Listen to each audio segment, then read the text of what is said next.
트럼프 대통령이 진짜로 호남 반도체를 언급을 하면서 공장을 지어달라 이런 얘기가 나오고 있는데, 더 정확하게 말씀드리자면은 트럼프 행정부가 직접적으로 호남 메가 투자를 언급하면서 하지 말라고 했다 합니다. 그거. 미국 입장에서는 삼전딕스를 어떻게 볼까요? 그냥 한국 기업?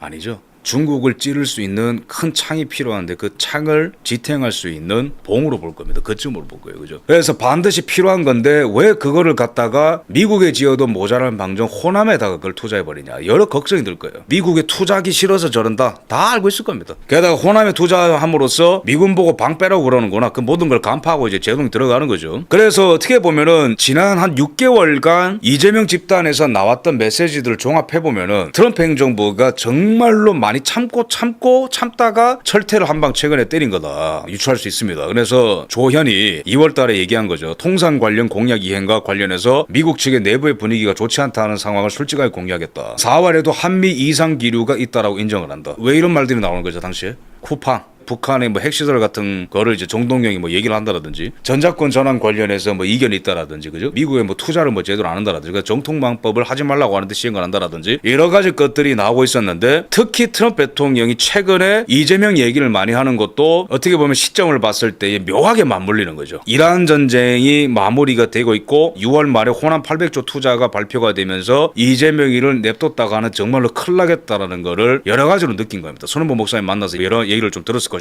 그럼 트럼프 대통령의 생각이라는 게 단순히 개별적인 특정한 하나의 사안 때문에 이재명을 때리는 게 아니고 1년 동안에 많은 보고를 받은 거죠. 이재명 입장에서는 삼전닉스를 호남으로 끌어오면은 지가 살 수 있을 줄 알고 좋아했을 겁니다. 그러나 삼전닉스는 이재명의 족쇄가 될 겁니다. 왜 그런지 아세요? 두 기업 다 미국의 어필이 가능하거든요. 삼전닉스는 더 이상 한국만의 기업이 아니에요. 미국한테 필수적인 기업이 되었습니다. 만약에 한마디라도 나는 하기 싫다 호남에 한마디만 하잖아요. 미국 어떻게 하겠어요? 트럼프는 삼전닉스가 있는 한국의 좌파 정부의 전자권을 넘겨줄 수 없습니다. 결국에는 삼전닉스 때문에 트럼프 대통령이 한국에 더 개입할 수밖에 없는 거예요. 여기서부터 본론을 좀 말씀드릴 건데, 스캇 베센트 장관이 이란을 지금 굉장히 세게 때리고 있는데, 이게 직접적으로는 이란을 표현을 하고 있지만 괄호하고 중국과 북한을 겨냥한 대규모 제재를 지금 예고하고 있습니다. 스캇 베센트가 엔드게임을 지금 거론을 하고 있고, 트럼프 대통령도 이란이 지금 붕괴 중이다라고 얘기하고 있는데, 이번 거는 굉장히 셉니다. 오늘 트럼프 대통령의 지시에 따라서 재무부는 아웃캐스트 경제 작전을 실시한다. 이거는 경제적 왕따, 경제적 추방이라고 번역할 수 있겠죠. 전례 없는 캠페인을 이란 공화국과 이란 공화국이 살아남게끔 도와주는 지원국들에게 이런 제재를 부과할 것이다. 2차 대전 때에도 D-Day 작전이라고 하는 것이 역사적인 캠페인이 시작이 되었는데, 이 작전을 통해서 우리는 적들을 그들의 포지션으로부터 몰아낼 수 있었고, 제3국에 있는 그들의 동맹국들도 우리가 제재를 할 수 있었다. 그래서 경제적 포위망을 펼쳐서 이란과 거래하는 것들은 전부 다 달러 결제망에서 추방할 것이다. 재무부는 이란이 석유를 밀수하고 제재를 회피하는데 이용해온 모든 거점과 조력자 그리고 네트워크를 파악했다. 이란이 석유를 누구에게 밀수해서 수출하고 있고 제재를 어떻게 피하고 있고 모든 그림에 대해서 지금 파악을 하고 있다. 네트워크에 대해서. 오늘부터 재무부와 관계기관들은 이란 혁명수비대와 사악한 이란 정권에 자금을 공급하는 모든 잠재적 수입원을 차단하고 포위망을 더욱 좁혀나갈 것이다. 어떠한 주체라도 이란을 위해서 돈 세탁을 하는 국가가 있다면 달러 결제망에서 퇴출시킬 것이다. 지금부터 시계가 돌아간다라고 바로 표현합니다. 그래서 중요한 부분이 뭐냐면은 UAE로부터 이란으로 들어가는 돈 세탁이 굉장히 많다고 말씀드렸죠. 근데 지난주에 UAE는 이란과의 모든 경제적인 채널을 끊겠다라고 발표를 했습니다. 여기서 겨냥을 하는 것은 추가적으로 UAE가 아니라 이제 중국과 북한을 이제 겨냥하는 거다. 그래서 우리는 이제 최종 국면에 진입하고 있다. Now we are entering the end game이라고 표현했는데, 지금 이란을 때리는 것처럼 보이죠? 아니에요. 중국이랑 북한도 같이 때리는 겁니다. 이란이 2020년에 이라크 내에 있는 미군 기지를 미사일로 쐈는데 거기에 써인 미사일이 북한의 미사일입니다. 최근에 인도양에 있는 미국과 영국의 공동기지인 디에고 가르시아 기지, 이란이 ICBM 미사일 쐈거든요. 맞추진 못했지만. 그런데 그 미사일 북한의 미사일입니다. 지금 이란의 석유 누가 사주죠? 중국이 사줍니다. 강력하게 의심되는 거는 바로 중국으로 들어가면 배가 다 보이니까 환적을 해버려요. 세상에서. 그 기술을 누가 알려준지 알려줬는지 아십니까? 북한이 알려줬습니다. 그 다음에 북한의 ICBM 기술이 미국 본토를 때릴 수 있다라고 올 3월부터 미국의 소리가 계속 보도하고 있는데 같은 3월 달에 미국 의회에서 청문회가 열렸습니다. 거기서 어떤 내용이 나왔냐면은 이란의 ICBM 미사일이 미국 본토까지 때릴 수 있는 역량을 갖췄다라고 보고 있는 거예요. 그러면은 이란의 ICBM 그 장거리 기술 어디서 온 거예요? 북한에서 온 겁니다. 그래서 이란이 지금 마지막까지 버티고 있는데 자금줄 역할을 해주는 석유 사주는 중국, 돈 세탁해주는 중국, 이란한테 방공망 제공해주고 있는 중국, AI 기술 전수해주고 있는 중국, 이란의 공격무기를 제공하면서 달러를 벌어가고 있는 김정은, 특히 이 두 대상에 대한 경제지대라고 보는 것이 맞습니다. 지금 엔드게임을 발표하자마자 이란의 리알화가 지금 대폭락을 하고 있어요. 이란은 지금 경제적으로 버틸 수가 없습니다, 여러분. 베센트의 엔드게임 발표 바로 직전에 중국 외교부가 이란과의 사진을 올리죠. 이란은 내가 지킨다. 그래서 이거는 지금 미-이란 전쟁이 아니에요.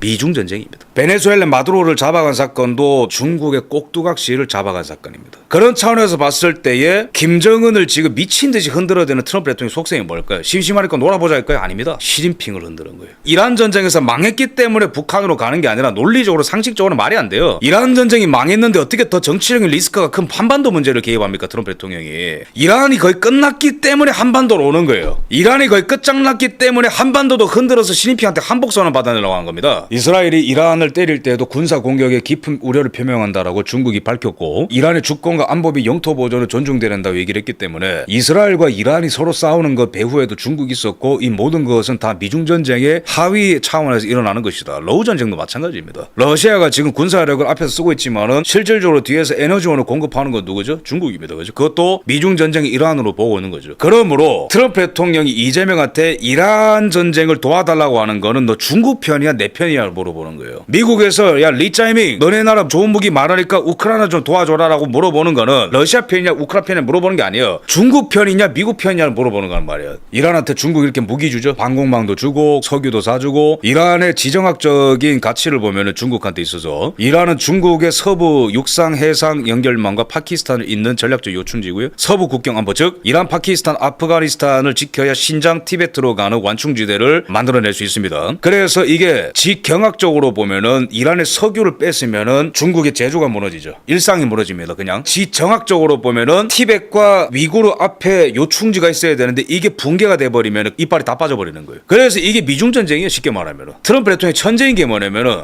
우리 지금 전쟁 중이다라고 단 한마디도 안 해요. 여러 이슈들을 얘기해요. 만나자 대화하자. 근데 실질적으로는 전쟁을 치르고 있는 거예요. 시진핑 입장에서 미칠 노릇이겠죠. 베네수엘라 뺏겼는데 이란까지 뺏기면 더 이상 할 게 없어요. 김정은한테 중간선거에 선물을 기대하는 게 아니고요. 9월 달에 이미 확정된 시진핑과의 미팅에서 실질적인 외교적인 성과를 받아내려고 하는 거예요. 트럼프 대통령이. 이란 작살나는데 언제까지 버틸 거야. 헤이 씨 딥시크 그만 써라. 화웨이 그만 써라. 엔비디아 거 써라. 안 해? 그런데 김정은까지 흔들어 줄까? 그게 정확한 국제정세의 지금 현실입니다. 이러니까 이란의 대통령도 이제 현실론으로 기울면서 전쟁 끝내야 된다라고 얘기를 하죠. 최근에. 물론 혁명군 수비대는 센 말 하지만은 대통령은 읍소를 하는 거예요. 이거 더 이상 버텼다가 이제 다 죽는 게임으로 간다. 그 다음에 지금 이란이 약화되고 있다는 또 다른 핵심적인 증거. 호르무즈 해협에서 상선들의 통행량이 400% 증가했어요. 지난 2주간. 그러니까 이란의 호르무즈 해협에 대한 통제력이 거의 사라지고 있다는 겁니다. 이란은 더 이상 협상할 수 있는 게 없어요. 미국이랑. 여기서 중요한 거는 제가 왜 엔드게임을 발표하면서 금융제재 타겟을 중국과 북한으로 겨냥했다고 저 말씀드리냐면은 이란이 중국한테 석유를 팔 때에 선박간의 환적 즉 STS라는 기법을 써요. 이란의 배를 갖다가 정직하게 중국의 땅으로 가면은 누가 탔는지 그다음 어떤 배인지 어떤 회사인지 다 들키니까 이거를 누가 가르쳐 준 거냐면은 북한이 가르쳐 준 겁니다. 6월 달에 미국이 이란의 원유 판매를 잠정적으로 풀어주면서도 북한과의 거래는 차단했어요. 무슨 말이냐면은 유가 위기가 잠깐 왔죠. 그래서 이란의 석유를 잠깐 사는 거를 좀 봐주겠다. 동맹국들한테는. 근데 북한은 거래하면 안 돼. 이란이랑.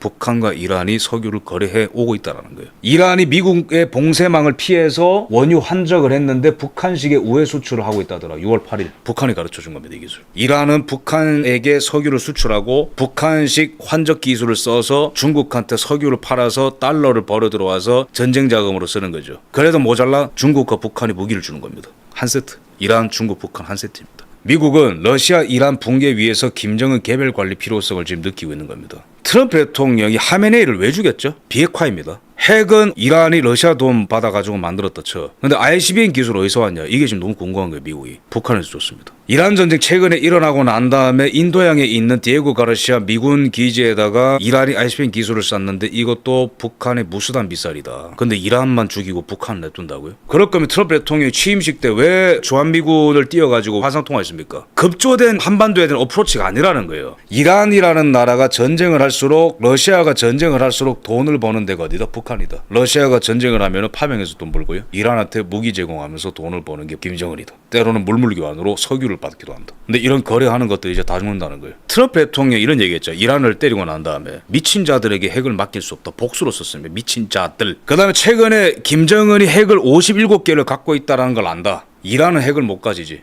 북한도 가렸으면 안 된다. 왜 동일선상에 두고 있을까요? 이란의 이러한 발사 기술이라는 게 러시아, 중국, 북한 작품이라는 걸 알기 때문에 그런 거예요. 그 다음에 3월 20일 디에고 가르시아를 향해서 ICBM 미사일이 날아갔을 때 같은 날에 미국 의회 청문회가 열렸는데 이란의 미 본토 타격 능력 보유 가능성에 대해서 논의하는 장면이에요. 이때까지 이란의 핵 보유 능력이라고 하는 거는 중동을 향하는 것이다. 아니다. 더 늘어서 유럽까지 때릴 수 있다. 아니다. 미 본토까지로 도달할 수 있다. 잘하면 이 ICBM 기술을 북한이 줬을 가능성이 100% 육박합니다. 최근에 미국의 소리에서는 시리즈로 나오죠. 북한과 이란의 군사협력 시리즈 1, 2, 3탄. 왜 나올까요? 저런 게 계속. 국무부가 특별 관리한다는 거예요. 루비오 장관이 이렇게 얘기했죠. 이란 비핵화가 궁극적인 목표다. 저거는 한반도에 대해서도 똑같습니다. 4월 12일쯤 되면 트럼프 대통령이 이란 끝낼 준비되어 있다. 호르무즈 선박 봉쇄 시작한다. 이틀 뒤에 스틸 대사가 지명되거든요. 이란이 어느 정도 마무리가 돼가니까 지명이 되는 거예요. 그 다음 한반도란 뜻 아니에요. 처음부터 예고했잖아요. 트럼프 대통령이. 취임식 할 때부터 한국 상황 어떻냐. 여기가 최종전이라는 거를 점 찍고 시작한 겁니다. 그래서 이때가 거의 왔는데 여기서 개기고 있는 인간이 하나 있네. 계속 노땡스 거리는 인간. 그러면 트럼프 대통령의 대답은 노제명이 될 겁니다. 우리는 매일 훈련하며 강인함을 유지하고 있고 우리에게 요구할 수 있는 어떤 상황에도 대비하고 있다라면서 미팔군 사령관이 대답을 하고 있습니다.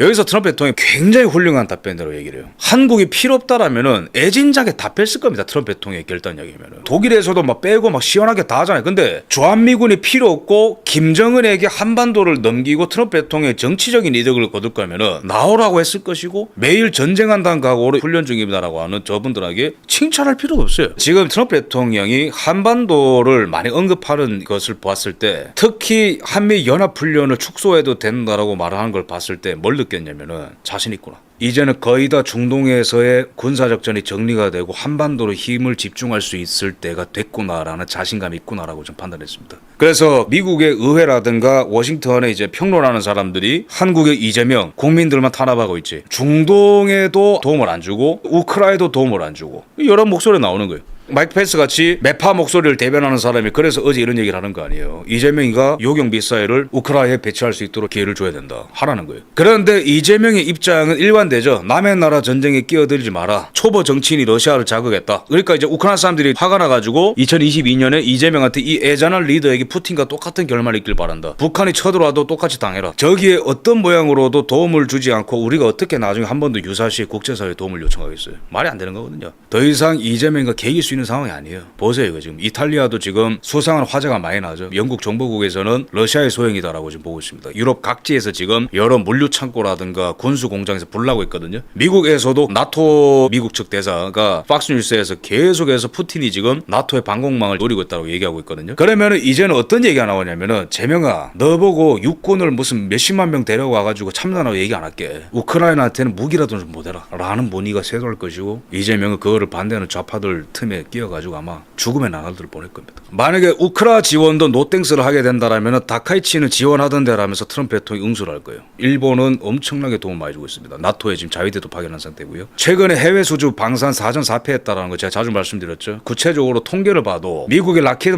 마틴이라든가 독일의 이제 라인메탈 같은 방산업체들은 최근에 수주의 건수가 계속 증가하고 있다. 근데 우리나라의 기업들은 계속해서 이게 건수가 줄어들고 있다. 성장세 한풀 꺾인 K방산 없잖아. 당연하죠. 국제사회 기회가 없기 때문에 그러한 나라에게 아주 핵심 산업인 방산을 맡길 수는 없는 거예요. 유럽 입장에서는. 그래서 지금 유럽 정상들은 푸틴이 도발하건 말건 어쨌든 간에 우크라이나에 지원을 하겠다. 우크라이나의 독립을 축하하는 키예프에서 뭐 노르웨이 총리 등 와가지고 전폭적으로 지원하겠다. 프랑스 같은 경우는 방공망 고갈을 겪고 있는 우크라이나를 돕겠다. 요격 미사일 지원하겠다. 그러면 영국 총리 같은 경우에도 우크라이나 방문해서 영국의 장거리 미사일을 우크라이나 현지에서 생산할 수 있도록 기술을 주겠다. 노르웨이 총리 같은 경우에도 노르웨이가 내년 우크라이나에 제공할 지원 규모를 올해와 같은 90억 달러로 유지하겠다. 사상 최대 규모다. 좌파파 상관없이 정권 상관없이 러시아가 내려오면 무조건 다 연합해요.